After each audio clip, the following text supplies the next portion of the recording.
8:40 থেকে নিয়ে প্রায় 8:10 পর্যন্ত আলোচনা করবেন ইনশাআল্লাহ। 9:10 পর্যন্ত। অনেক টেনশনের মধ্যে আছি বুঝলেন। তো যাই হোক, শেখ 8:40 থেকে নিয়ে 9:10 পর্যন্ত আপনাদের সম্মুখে বক্তব্য রাখবেন। বিষয় সালাতের গুরুত্ব। ইয়াতাফাদ্দাল মাশকুরা শেখ নুরুল ইসলাম আল মুহাম্মদি হাফিজাহুল্লাহ তাআলা।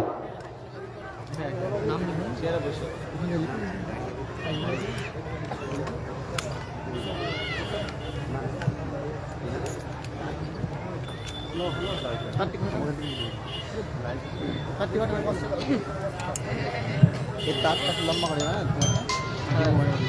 তোমার মোটো তার হয়ে গেছে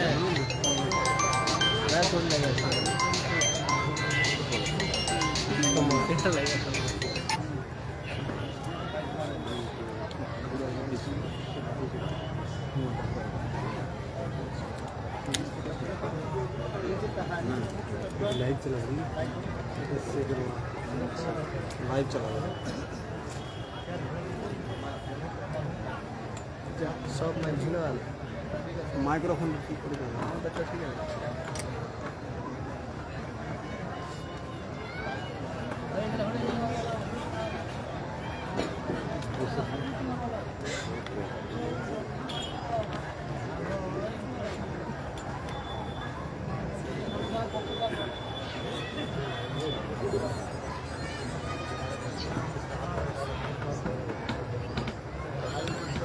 السلام عليكم ورحمة الله وبركاته. إن الحمد لله نحمده ونستعينه ونستغفره ونؤمن به ونتوكل عليه ونعوذ بالله من شرور أنفسنا ومن سيئات أعمالنا. من يهده الله فلا مضل له ومن يضلل فلا هادي له. وأشهد أن لا إله إلا الله وحده لا شريك له وأشهد أن محمدًا عبده ورسوله. فإن خير الحديث كتاب الله وخير الهدي هدي محمد صلى الله عليه وسلم وشر الأمور محدثاتها وكل محدثة بدعة وكل بدعة ضلالة وكل ضلالة في النار. أعوذ بالله من الشيطان الرجيم. فويل للمصلين الذين هم عن صلاتهم ساهون. وقال النبي صلى الله عليه وسلم ملأ الله بيوتهم وقبورهم نارا كما شغلون عن الصلاة الوسطى.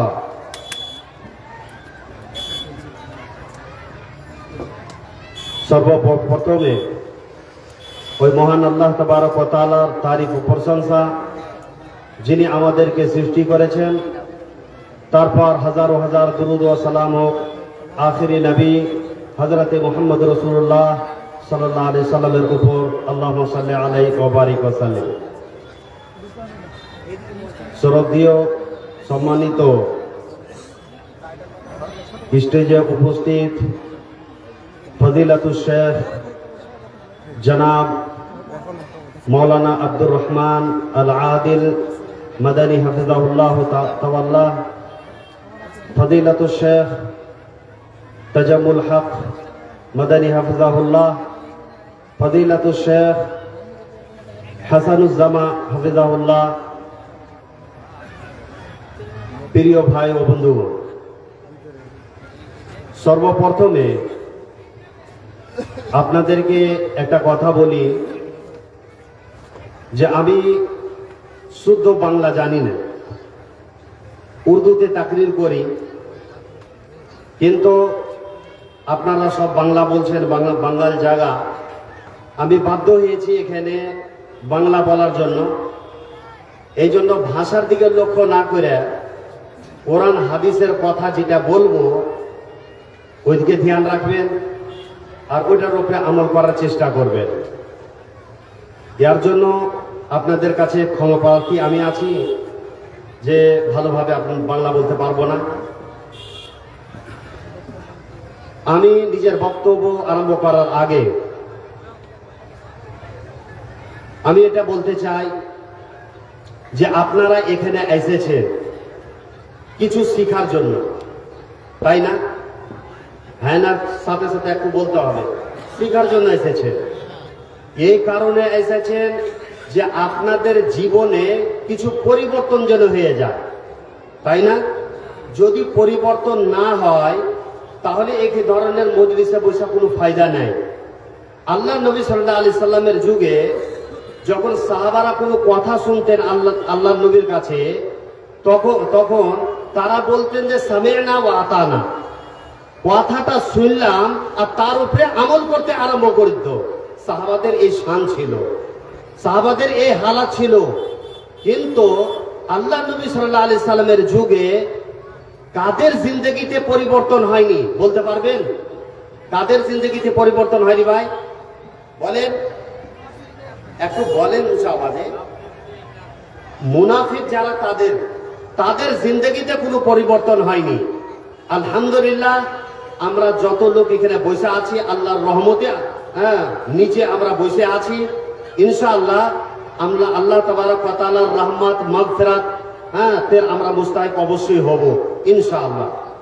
কিন্তু আমি বলতে চাই যে আল্লাহ নবী সাল্লাল্লাহু আলাইহি সাল্লামের যুগে সাহাবারাকে যখন কোনো কথা বলতেন, তো একটা হাদিস, হযরত আব্দুল্লাহ বিন মাসউদ রাদিয়াল্লাহু তাআলা আনহু মসজিদে প্রবেশ করছেন, আল্লাহ নবী সাল্লাল্লাহু আলাইহি সাল্লাম খুতবা দিচ্ছেন। আল্লাহ নবী সাল্লাল্লাহু আলাইহি সাল্লাম একটা সাহাবীকে বললেন যে বসে যাও, বসে যাও। হযরত আব্দুল্লাহ বিন মাসউদ রাদিয়াল্লাহু তাআলা আনহু মসজিদে প্রবেশ করছিলেন, আর ওই অবস্থায় চাপ্পলের উপরে হযরত আব্দুল্লাহ বিন মাসউদ রাদিয়াল্লাহু তাআলা আনহু বসে গেলেন।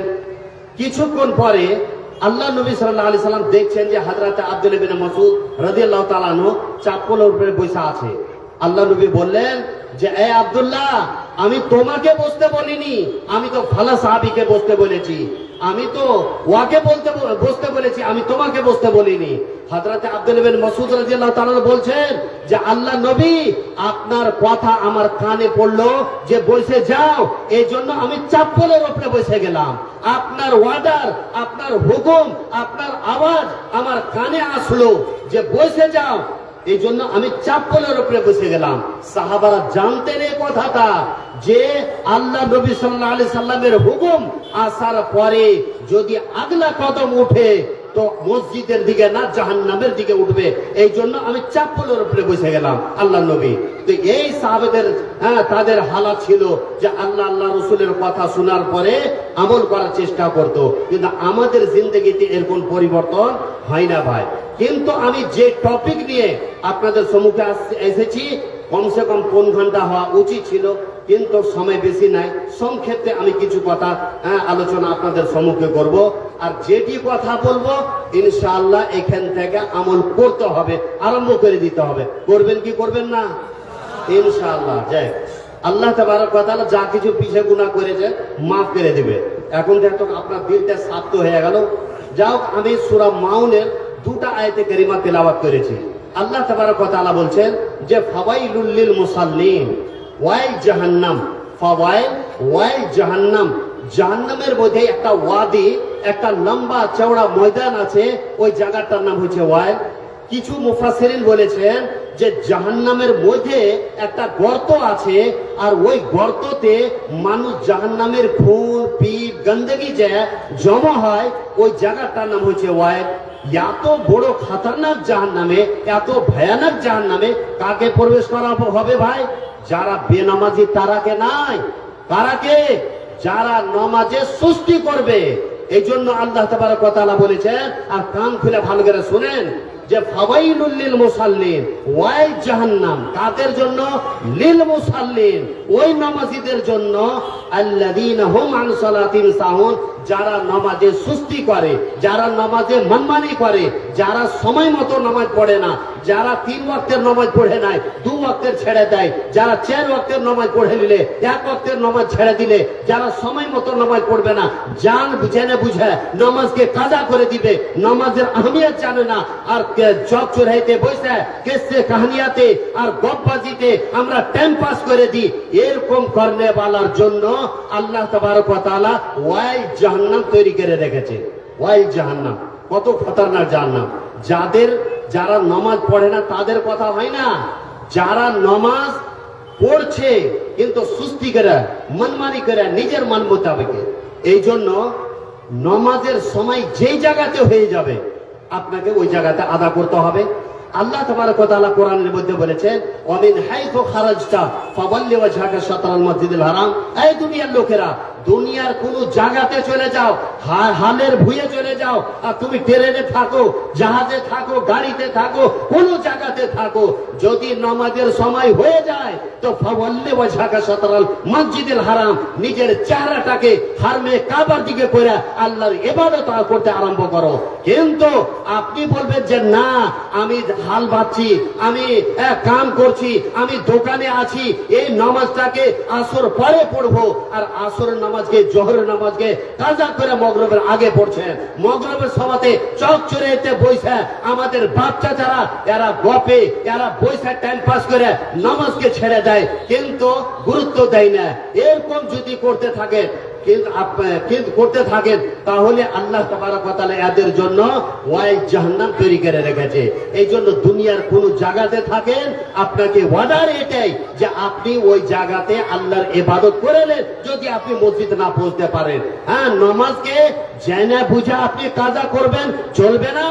আর এটা আমাদের আলেম ওলামারা ভালো করে বুঝায় না, হ্যাঁ, আপনারাও বুঝতে পারেন না। আর কাজা কাজা করে নামাজকে সব 3 ওয়াক্তের 4 ওয়াক্তের নামাজকে আমরা লিখতে একসাথে পড়ে দিই, এরকম চলবে না।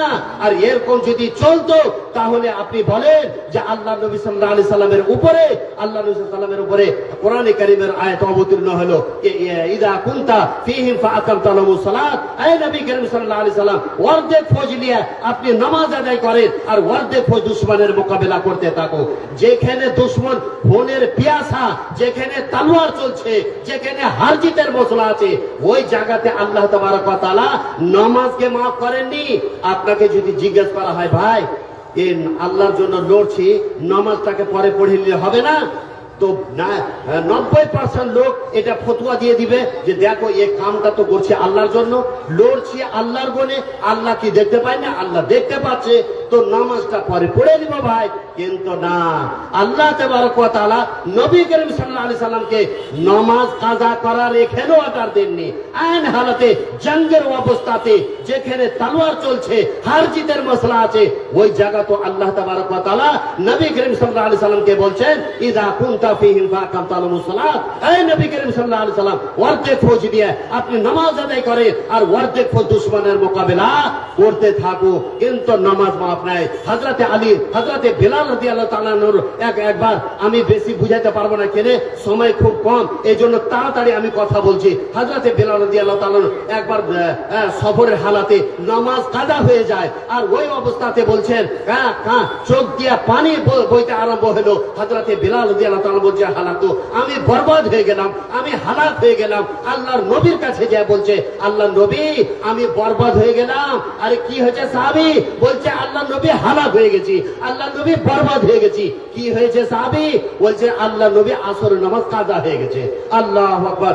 নামাজ কাজা হয়ে যাওয়ার কারণে সাহাবারা মনে করতেন যে আমি হালাক ও বরবাদ হয়ে গেছি, আমি বরবাদ হয়ে গেছি, এত বড় সস্তের। কিন্তু আপনি 2-3 ওয়াক্তের নামাজ ছেড়েও আপনি পাক্কা মুসলমান, আপনি কোনো নামাজের ধ্যান নাই, পাক্কা আপনি মুসলমান।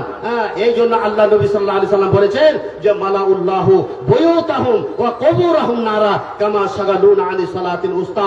আল্লাহ তাবারক ওয়া তাআলা তাদের বাড়িকে, তাদের কবরকে জাহান্নামের আগুন দিয়ে ভরে দাও, যাদের কারণে এই নামাজে আসর তাখির হয়ে গেল, লেট হয়ে গেল, এই নামাজে আসরটা লেট হয়ে গেল।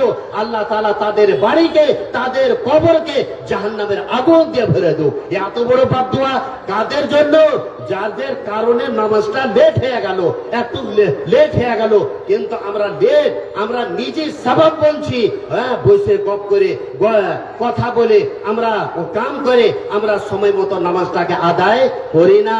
হ্যাঁ মোহতারাম, আমি বলতে চাই যে আল্লাহ নবী সাল্লাল্লাহু আলাইহি সাল্লামের যুগে সাহাবারা নামাজটাকে এত গুরুত্বপূর্ণ মনে করতেন, এত ফজিলাতি মনে করতেন যে কোনদিন বাড়ির মধ্যে নামাজ আদায় করতেন না। হযরত ওমর ইবনে খাত্তাব রাদিয়াল্লাহু তাআলা আনহু নামাজের হালাতে তীর বেড়ে দিয়েছে, আর পেট ঠান্ডা হয়ে গেছে, এ পাকে খুন বের হয়েছে, হ্যাঁ সাহাবারা বলছেন যে মনে হচ্ছে এ পাকে সুরা খেয়ে গেছে, ঠান্ডা হয়ে গেছে, এ পাকে কিছু খেলাচ্ছেন, এ পাকে বের হয়ে যাচ্ছে, এ পাকে খেলাচ্ছেন, এ পাকে বের হয়ে যাচ্ছে। ওই অবস্থাতে বেহুশ হয়ে পড়ে গেলেন। আল্লাহ হযরতে ওমর ইবনে খাত্তাব রাদিয়াল্লাহু তাআলা বলছেন যে আমার নামাজ বাকি আছে। বলছে হ্যাঁ এক রাকাত বাকি আছে। হ্যাঁ পানি নিয়ে আসলো, ওযু করলে, আল্লাহু আকবার, নামাজ পড়ে নিলেন। পড়ে নিলেন, তারপরে বলছেন আলহামদুলিল্লাহিল্লাযী আনি আলা সালাত, সমস্ত প্রশংসা ওই মহান আল্লাহ তাবারক ওয়া তাআলার জন্য যিনি আমাকে এই নামাজটা পড়ার তৌফিক দান করেছেন। এন হালাতে, জখমের হালাতে নামাজ ছুটে গেছে, কিন্তু এত খতরনাক অবস্থা তো নামাজ ছাড়েন না, নামাজটাকে পূর্ণ করলেন। হযরতে যায়েদ ইবনে সাবিত অনেক বড় তাবিঈন ছিলেন, উনি জাকুলের অবস্থাতে, মৃত্যুর অবস্থা, যখন নামাজের সময় হয়ে গেছে, ওই সময়তে বলছেন যে ইহমিলুনি ইলাল মসজিদ, আমাকে মসজিদ নিয়ে চলো। গ্রামের লোক বুঝে নিয়েছে যে ইয়ার মৃত্যু হয়ে যাবে, ই আর বাঁচবে না। বলছে এই খাটের উপরে ইশারাতে নামাজটা পড়েলেন। তো উনি যখন গ্রামের লোকে নিয়ে গেল না মসজিদ, তখন নিজের ছেলেরাকে বলছে ইয়া বুনাইয়া ইহমিলুনি ইলাল মসজিদ, এই আমার ছেলেরা আমাকে কাঁধায় উঠাও আর উঠিয়ে আমাকে মসজিদ নিয়ে চলো, মসজিদে যে আমি নামাজ পড়বো। উনাকে কাঁধাতে উঠিয়ে মসজিদে নিয়ে গেল। আর মাগরিবের নামাজে আখেরি রাকাতে, আখেরি সাজদাতে তার ইন্তেকাল হয়ে গেল। ইন্না লিল্লাহি ওয়া ইন্না ইলাইহি রাজিউন। কেমন সাহাবারা ছিলেন, কেমন তাবেঈনরা ছিলেন যে তারা নামাজকে কোনোদিন কাজা করতেন না। আমরা এই জুমা আর দিনে আমরা নামাজ পড়ে নিজকে পাক্কা মুসলমান বলি, নিজকে পাক্কা মুসলমান বলি। প্রিয় ভাই বন্ধুগণ, আমি একটা কথা আপনাদেরকে বলে দিই, কথা তো অনেক আছে যে আল্লাহ নবী সাল্লাল্লাহু আলাইহি সাল্লাম, আপনারা যে এই জুম্মার দিনে, শুক্রবারের দিনে নামাজ পড়তে আসেন, কিসের জন্য আসেন ভাই? আল্লাহ তাআলার ভয়ে নামাজ পড়তে আসেন। আল্লাহ তাআলার ভয়ে এই শুক্রবারের দিন 90%, 80% লোক নামাজ পড়ে না, বেনামাজি, কিন্তু শুক্রবারের দিন যায় হাজিরি দিয়েছে মসজিদে, মসজিদ ফুল হয়ে গেছে। তো এই 90% লোক যারা নামাজ পড়তে যায় মসজিদের মধ্যে, এরা আল্লাহ তাআলার ভয় নামাজ পড়তে যায় ভাই? বলেন, আল্লাহ তাআলার ভয় নামাজ পড়তে যায় না? আল্লাহর ভয় নামাজ পড়তে যায় না।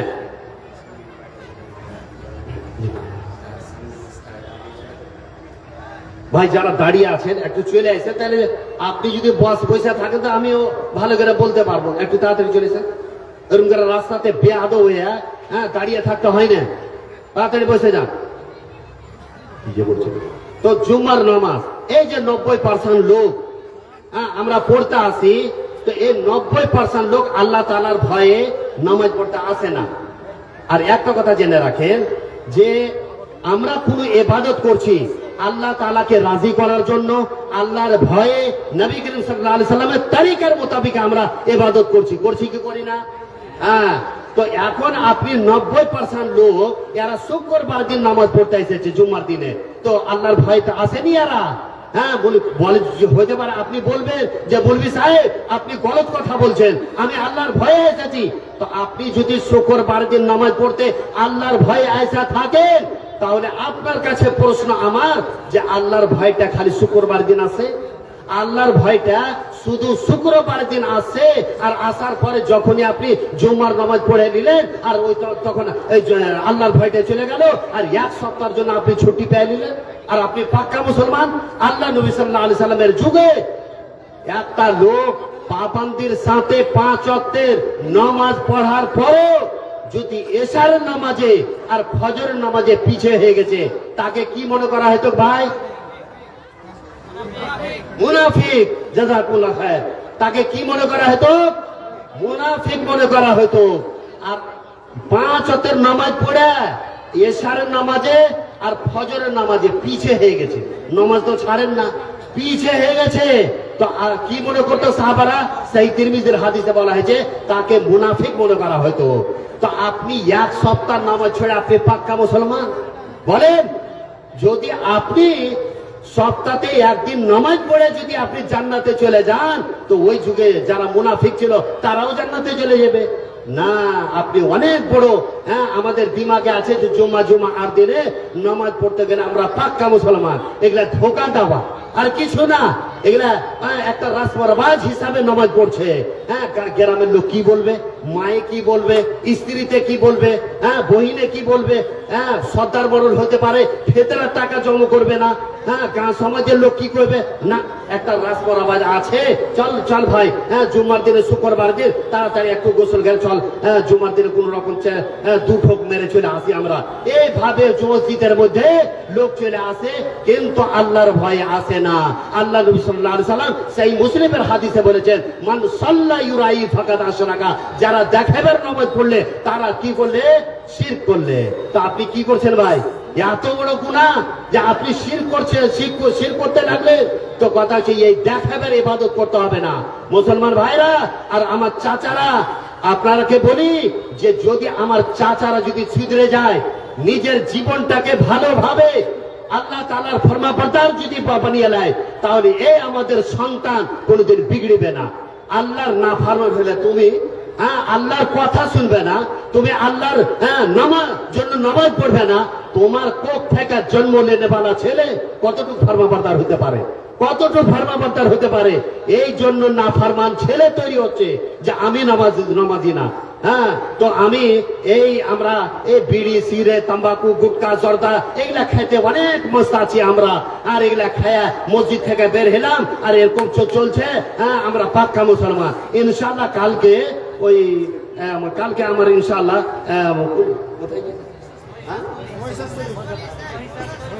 হ্যাঁ ওই মসজিদে ওই ইনশাআল্লাহ নাশা বিড়ি সিগারেট তাম্বাকু গুটকা সম্পর্কে ইনশাআল্লাহ খুলে বলবো, আর ইনশাআল্লাহ আপনাদের এলাজও ভালো করে করবো। কিছু নিমের দাবা বেটা প্রত্যেক লোককে খিলাবো যেন ভালো হয়ে যান ইনশাআল্লাহ কালকে মসজিদে। হ্যাঁ যাও, আমি আর কিছুক্ষণ বলবো। কথা হচ্ছে শুনে নেন ভালো করে, যারা এদিকে দাঁড়িয়ে আছেন এদিকে চলে আসেন। সংক্ষিপ্ত কথা আখেরে আমি বলছি আর তাড়াতাড়ি বলবো। তো এইভাবে আমরা নমাজ জুমার দিনে আমরা পড়ি আর নিজকে পাক্কা মুসলমান মনে করি। তো এরকম করিয়েন না ভাই, আমরা 5 ওয়াক্তের পাবন্দির সাথে আমরা নমাজ পড়বো, এরকম মুসলমান হব না, এরকম বেশরম আর বেগাইরত মুসলমান হব না যে আল্লাহ তাআলাকে আমরা ধোঁকা দিব, 2 ওয়াক্তের নামাজ পড়বো, 3 ওয়াক্তের নামাজ ছেড়ে দিব। এরকম ধোঁকা দেনে वाला মুসলমান এরকম হওয়া উচিত না।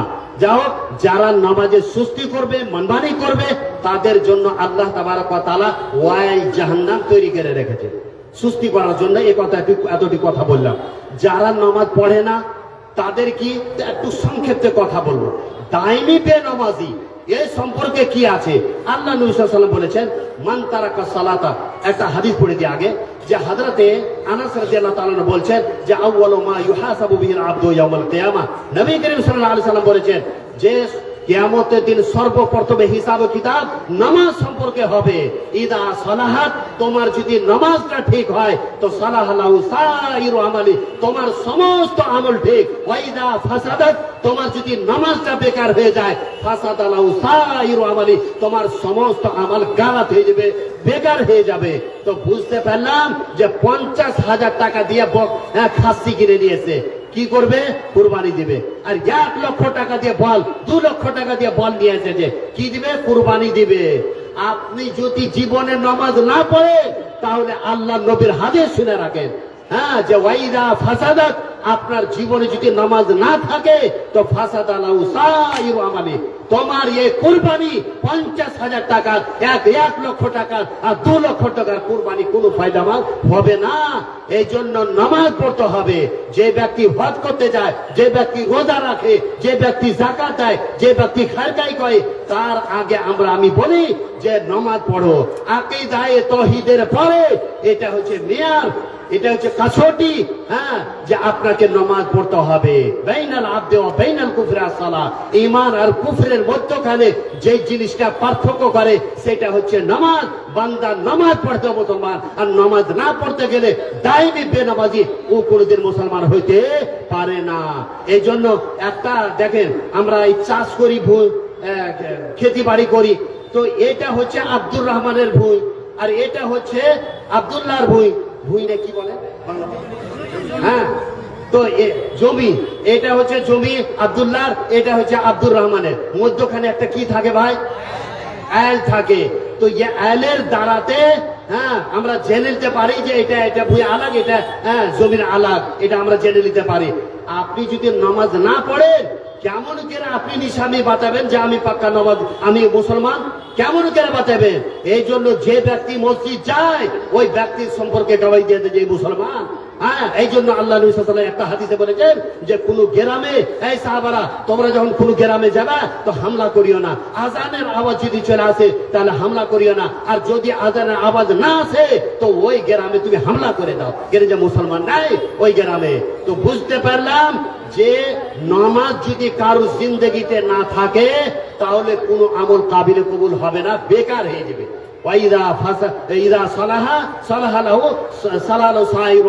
তোমার যদি নামাজটা জিন্দগিতে থাকে, এক একটু ভালো কাম করবেন, এক একটু নেকির কাম করবেন, আল্লাহ তাআলা গ্রহণ করে নেবে, কবুল করে নেবে। এই জন্য নামাজ ছাড়বেন না।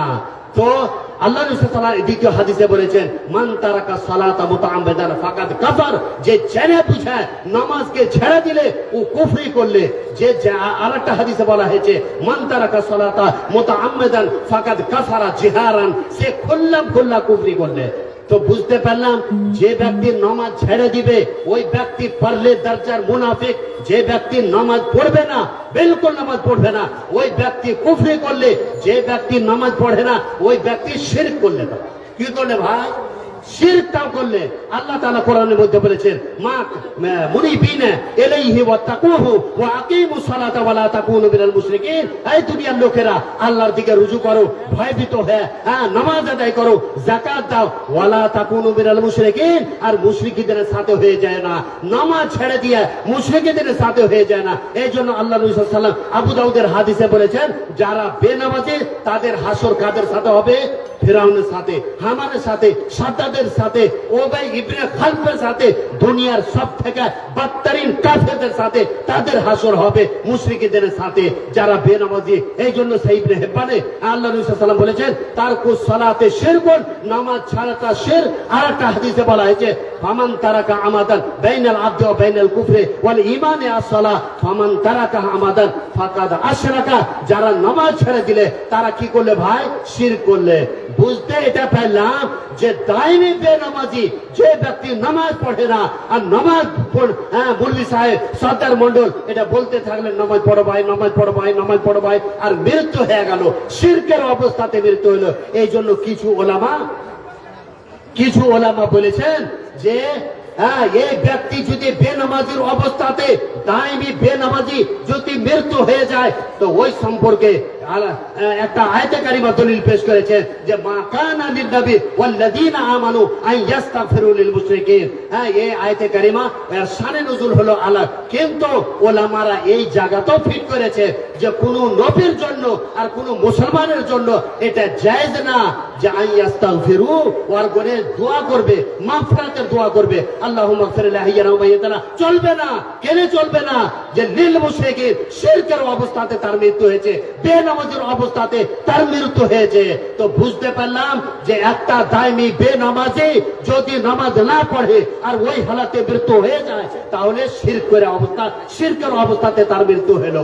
এই মতো আল্লাহ রাসূল সাল্লাল্লাহু আলাইহি ওয়াসাল্লাম বলেছেন, হযরত আব্দুল্লাহ ইবনে মাসউদ আর হযরত আমর ইবনে আস রাদিয়াল্লাহু তাআলা রাবি বলছেন যে মান তারাকা সালাতা মুতাআম্মিদান ফালা দীন লাহ, যে ব্যক্তি জেনে বুঝে নামাজকে ছেড়ে দিবে ওই ব্যক্তির ধর্ম নেই, ওই ব্যক্তির মাযহাব নেই, ওই ব্যক্তির ইসলাম বাঁচে না। আরেকটা হাদিসে হযরত আবু দারদা রাদিয়াল্লাহু তাআলা বলেছেন যে লা ঈমান, ওই ব্যক্তির ঈমান বাঁচে না, লিমান লাম ইসাল্লি, যে ব্যক্তি নামাজ পড়ে না। তো ভালো করে শুনেন ভাই, যে ব্যক্তি নামাজ পড়ে না ও প্রথম নম্বর কি বলেছিলাম ভাই? বসে আছেন, নোট করে শুনবেন। কি বলেছিলাম? মুনাফিক। যে ব্যক্তি নামাজ পড়ে না ও কি করলে? কুফরি করলে। যে ব্যক্তি নামাজ পড়ে না শিরক করলে। যে ব্যক্তি নামাজ পড়ে না তার ধর্ম বাঁচে না। যে ব্যক্তি নামাজ পড়ে না তার ঈমানও বাঁচে না।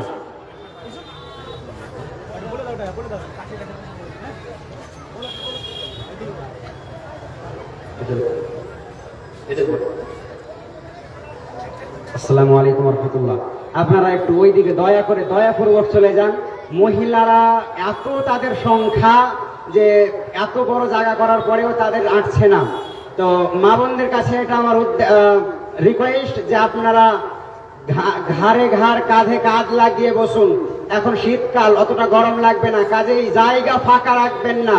যেই জায়গাতে শয়তান ঢুকবে এমন একটু জায়গা ফাঁকা রাখবেন না, সেটা বসে যান। এবং এই বাপজিরা একটু ওই দিকে চলে যান। মহিলাদের সংখ্যা অনেক বেশি পৃথিবীতে, মানে একটা পুরুষ যদি হয় তো 5টা মহিলা রয়েছে, এরকম মহিলাদের সংখ্যা আলহামদুলিল্লাহ অনেক বেশি। তো একটু হেঁটে যান। শেখের বক্তব্যে ডিস্টার্ব করলাম, সরি, দুঃখিত।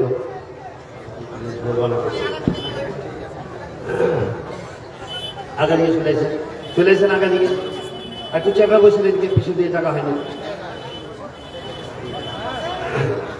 তো বুঝতে পারলেন যে এই 7টা 8টা জিনিস বললাম, যে কোনো ব্যক্তি যদি নামাজ না পড়ে তাহলে কুফরি করলে, শিরক করলে ঈমান ধর্ম বাঁচে না।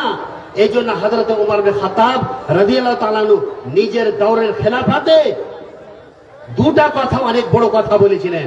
একটা কথা বলেছিলেন যে লা ইসলাম, ওই ব্যক্তির ইসলাম বাঁচে না, লিমান লাম ইসাল্লি, যে ব্যক্তি নামাজ পড়ে না, দাইমি বেনামাজি, ইয়ার ইসলাম ধর্ম বাঁচে না, প্রথম কথা।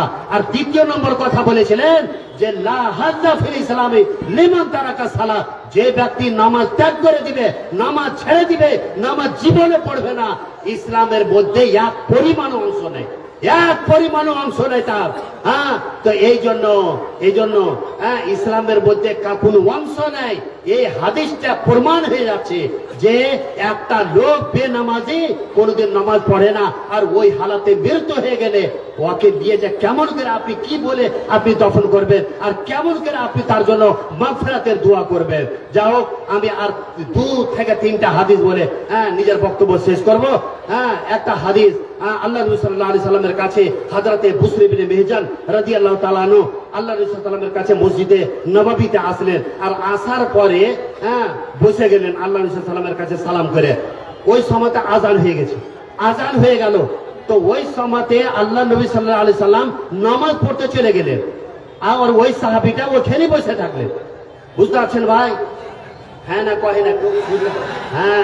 তো সাহাবীটা ওখানে বসে থেকে গেলেন, আর আল্লাহ নবী সাল্লাল্লাহু আলাইহি সাল্লাম নামাজ পড়তে চলে গেলেন। আল্লাহ নবী সাল্লাল্লাহু আলাইহি সাল্লাম নামাজ পড়ার পরে ওই সাহাবীটাকে আইসা 2টা কথা বলছে, মা মানাকা আন তুসাল্লি মানা, তুমি আমাদের সাথে নামাজটা কেন পড়লে না? আমি তো নামাজ পড়লাম, তুমি কিসের জন্য নামাজ পড়লে না?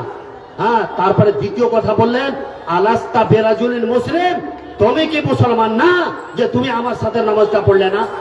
তুমি কি মুসলমান না?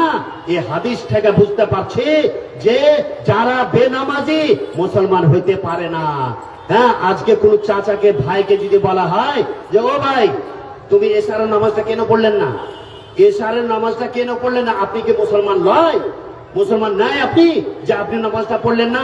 তো ওকে যদি এই কথাটা কোনো মৌলভী সাহেব বলে দেন, তো মৌলভী সাহেবের উপরে পুরা মার উঠিয়ে দিবে, গালি দিবে, ঝগড়া করে নিবে, অনেক কিছু করে নিবে মৌলভী সাহেবের সাথে। এই মৌলভী সাহেব তুমি আমাকে কাফের বললা। আরে তোমাকে কাফের বলিনি, তোমাকে বললাম যে তুমি কি মুসলমান না যে তুমি এশারের নামাজটা পড়লে না? আরে আল্লাহর নবী ওই সাহাবীকে বলেছেন, যে সাহাবী কিছুদিন আগে ইসলাম গ্রহণ করেছে, যে সাহাবী জান্নাতি, ওই সাহাবী কে আল্লাহ নবী বলেছেন যে আলাস্তা বিরাজুলিন মুসলিম, তুমি কি মুসলমান না যে তুমি আমাদের সাথে নামাজ পড়লে না? তো বুঝতে পারলাম যে নামাজ না পড়তে গেলে বুঝলেন, মৌলভী সাহেবের কাছে কড়া কড়া কথা শুনে নেবেন, তো মৌলভী সাহেবকে গালি দিতে থাকবেন।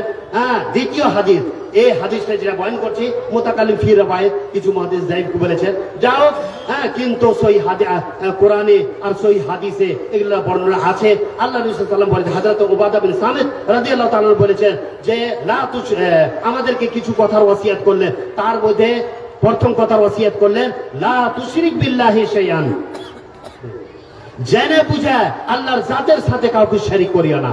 আর 2 মিনিট, আল্লাহর জাতের সাথে কাউকে শরীক করি না। ওয়াইন কুতিলতা আও হুরিকতা, তোমাকে যদি কাইটা টুকরা টুকরা করে দেওয়া হয় তবু আল্লাহর জাতের সাথে শরীক করিও না। আর তোমাকে যদি জ্বলতে হয়ে আঙ্গারাতে তোমাকে ডেরে দেওয়া হয় তবু আল্লাহর জাতের সাথে শরীক করিও না। আর দ্বিতীয় নম্বর কি কথা বললেন যে লা তাতরুকু সালাতা আমাদান ফামান তারাকা আমাদান, জীবনে কোনদিন জেনে বুঝা নামাজ ছাড়িও না, আর যদি জেনে বুঝা নামাজ ছেড়ে দাও ফাকাদ খারাজা আনিল মিল্লাহ, তুমি আমার মিল্লাত থেকে বেরিয়ে যাবে, আমার ধর্ম থেকে বেরিয়ে যাবে। আজকে আমরা কোন মানুষকে যখন দফন করতে যাই তাহলে কি দোয়া পড়ি ভাই? কি দোয়া পড়ি ভাই? বিসমিল্লাহি ওয়ালা মিল্লাতে রাসূলুল্লাহ সাল্লাল্লাহু আলাইহি ওয়াসাল্লাম, বলি কি বলি না? হ্যাঁ, যে এই নবী, নবী সাল্লাল্লাহু আলাইহি সাল্লামের মিল্লাতের উপরে রাখছি। এই বেগায়রাত, হ্যাঁ, কোনোদিন নামাজ পড়েনি, কোনোদিন ও নামাজ মসজিদ যায়নি, আর বেনামাজি মানুষ ওখানে গেছে, যাওয়ার পরে আর মৃত্যু হয়ে গেছে, আর যাওয়ার পরে ওকে কেমন করে বলবো যে আল্লাহ নবী তোমার মিল্লতের উপরে তাকে দফন করছি। এই জন্য আল্লাহ বিন বাজ রহমতুল্লাহ আলাইহি, শেখ উসাইমিন রহমতুল্লাহ আলাইহি, এদের ফতোয়ার কিতাবও আছে, আর ইন্টারনেটও আপনি বেড়ে দেখতে পারেন যেই লোক যে কথাটা বলছি। হ্যাঁ, আর হাফে আল্লাহ বিন ইবনুল কাইয়্যিম রহমতুল্লাহ আলাইহি উনিও এই কথা বলেছেন যে কোন ব্যক্তি দাইমি বেনামাজি যদি থাকে আর নামাজ না পড়ে, আর ওকে বলতে থাকে লোকে যে নামাজ পড়ো ভাই, নামাজ পড়ো ভাই, আখিরাত শেষ কথা যে নামাজ পড়ো ভাই, কিন্তু ও নামাজ পড়ে না, আর বেনামাজির অবস্থাতে যদি মৃত্যু হয়ে যায় তাহলে লা ইউগাসাল, তাকে গোসল দিও না, ওয়ালা ইউকাফান, তাকে কাফন দিও না, ওয়ালা ইউদফানু ফি মাকাবিরিল মুসলিমিন, আর মুসলমানের কবরস্থানে তাকে দফন করিও না। তো প্রিয় ভাই বন্ধুগণ, আমি এটা বলতে চাই যে কোরআন হাদিসের এতগুলো কথা, আর একটা ছোট্ট জিনিস আপনাকে বলে দিই যে আমি এক জায়গাতে আমাদের চাকলিয়ার ওই আগে একটা কি গ্রাম বলছে, ওই জায়গাতে আমি গেছিলাম জুমা পড়াইতে, আর জুম্মার খুতবাতে আমি নামাজ সম্পর্কে কথা বললাম, আর নামাজ সম্পর্কে কথা বলার পরে তখন জুম্মার পরে তো 2-3টা ওসিয়াত করলাম। তারপরে বলছে যে আমাদের গ্রামে 4টা সর্দার আছে। আমি যে আস্তাগফিরুল্লাহ, হ্যাঁ, এগুলা তো সারাপা কিয়ামতের, এই সর্দার গালা সারাপা কিয়ামতের আলামত বসে আছে একদম বিলকুল। ইদা উসিদাল আমরু ইলা গায়রি আলী, সারাপা কিয়ামতের আলামত। নামাজ পড়াইতে পারবে না, আর সর্দার বলে বসে আছে এই লোকটা। হ্যাঁ, যাও, হ্যাঁ, 15-20 মিনিট কয়েকটা হাদিস বলে ওরাকে জামাতকে এক করে দিলাম, একটা সর্দার একটা মডেল করে দিলাম ওই জায়গাতে। আর করার পরে তখন ওই জায়গা থেকে একটা করে দেওয়ার পরে একটা লোক বলছে যে একটা বিচার হয়েছে, একটা পঞ্চায়েত হয়েছে, আর ও পঞ্চায়েতে 30,000 টাকা জমা করা হয়েছে। তখন একটা লোক এসে বলছে যে আমাকে 15,000 টাকা দাও, 15,000 টাকা আমাকে দাও। কিছু কেটে দিব, ওই যে না দিতে হবে আমাকে। আর কিসের জন্য দিব তোমাকে 15,000 টাকা? বলছে আমি চিরদিন নিয়ে আসছি, আমি বিচার সালিশ করে বেড়াচ্ছি, আমাকে দিতে হবে 15,000 টাকা। হ্যাঁ, দিব না, যাও, তোমাকে টাকা দিব না। বলছে যে না দিতে গেলে জামাতকে আলাগ করে দেবো, আলাগ করে দিব। তো বলছে ঠিক আছে, যা, জামাতকে আলাগ করে দে। তো ইয়ারা কমিটির লোক, যে নতুন কমিটি গঠন করেছিলাম, ইয়ারা করেছে কি ওই 30,000 টাকা প্লাস 2 লাখ টাকা জুমা মসজিদের নামে জমা ছিল, ওই টাকাটাকে নিয়ে যায় ব্যাংকে খাতা খুলে একটা রেখে দিয়েছে। ওই যে জুমা মসজিদের নামে এই খাতা খুলেছি ভাই, হ্যাঁ, আর এই টাকাটি জমা আছে দেখালাম। যদি চাও, হ্যাঁ, যদি কাউকে মান থাকে তাহলে আজকে বলে দিবেন, কালকে নিয়ে এসে দিয়ে দিব। যাও, এই কথা বলে দিলেন। সমস্ত লোক এই কমিটির সাথে লোক হয়ে গেল, এই লোকটা এনার সাথে হয়ে গেল। আর ওই লোকটা যে বলছিল যে 15,000 টাকা দে, ওর সাথে আর কেউ দিলে না। কিন্তু এই নজরেরা যদি এই কাম না করতো তাহলে উনি জামাতকে 2 টুকরা করে দিতেন। তারপরে ওই সপ্তাহে একটা মৃত্যু হয়ে যায়, আর মৃত্যু হয়ে যাওয়ার পরে একদম বেনামাজি, কাট্টা জুম্মার নামাজও পড়তো না। আমাকে ফোন করলে আমি বলছি যে জানোয়ারের মতন দিয়ে যায়, আর ঢাল্লা মাটি জানোয়ার মতন করে দিয়ে দেওয়াকে। হ্যাঁ, তখন ওই সর্দার মডেল যায়, নজওয়ান ছিল, কইছে যে কবরস্থানে তোকে দফন করতে দিব না, এই জায়গাতে তুই দফন কর। হ্যাঁ, যাও, নিজের জমিতেই দফন করলে। আর করার পরে পুরা গ্রামে নামাজি হয়ে গেল, লোক নামাজি আলো। ইয়ারই পরে তখন ওরাকে বলছে, আচ্ছা আমরা গরিব ছিলাম তো আমাদের সম্পর্কে এরকম করে তোমরা জুলুম করে নিলে, দেখবো কোনোদিন যদি মালদারের বাড়িতে কোনো লোক মৃত্যু হয়ে যায় তাহলে দেখো তোরাকে কত বড় আছে। ঠিক আছে, ইয়ারই মধ্যে দ্বিতীয় হাতটাতে দেখেন আল্লাহর কারণে এমন হলো যে হাজী সাহেবের স্ত্রী মারা গেছে। হাজী সাহেবের স্ত্রী যখন মারা গেছে, তার 2টা বেটা নামাজ পড়ে না। তখন ওর জানাজা উঠাইলে তখন ওর 2টা ছেলেকে বলছে যে কবরস্থানে যাবি দেখো, জানাজার শরীক হবি দেখো, যাবি না? হ্যাঁ, বলে দিলে। তারপরে ওখানে চলে গেল। যাওয়ার পরে লক করে আর 2টা বেটা পিছিয়ে দিক থেকে যা জানাজাতে শরীক হয়ে গেছে। কেউ খবর দিয়ে দিয়েছে, ভাই ওরা 2 ভাই চলে এসেছে পিছন দিকে জানাজা নামাজে খাট দাঁড়িয়ে আছে। বলছে ডাক, এখানে আয়, এখানে আসুন। বলছে আর পড়বো, আর চিরদিন নামাজ পড়বো ভাই, হ্যাঁ, আর এরকম করবো না। তো আচ্ছা ঠিক আছে, চিরদিন নামাজ পড়বি তো ঠিক আছে, তোর মার জানাজা তোকে পড়তে দিব না, কিন্তু 3 মাস দেখবো যে তুই নামাজ পড়ছিস কি পড়িস না। যদি পড়িস তাহলে অন্য জানাজাতে আপনাকে আসতে দিব, আর যদি আপনি যদি না পড়েন তাহলে আপনাকে জানাজাতে আসতে দিব না। তো 3 মাস পড়েন। ছেঁচড়া টাইনা তাকে জানাজা থেকে বের করে দেওয়া হলো। 10টা লোকে তাকে বের করে দিলে, আর ওই গ্রামে এখন বর্তমানে একটা লোক এমন নাই যে নামাজ পড়ে না।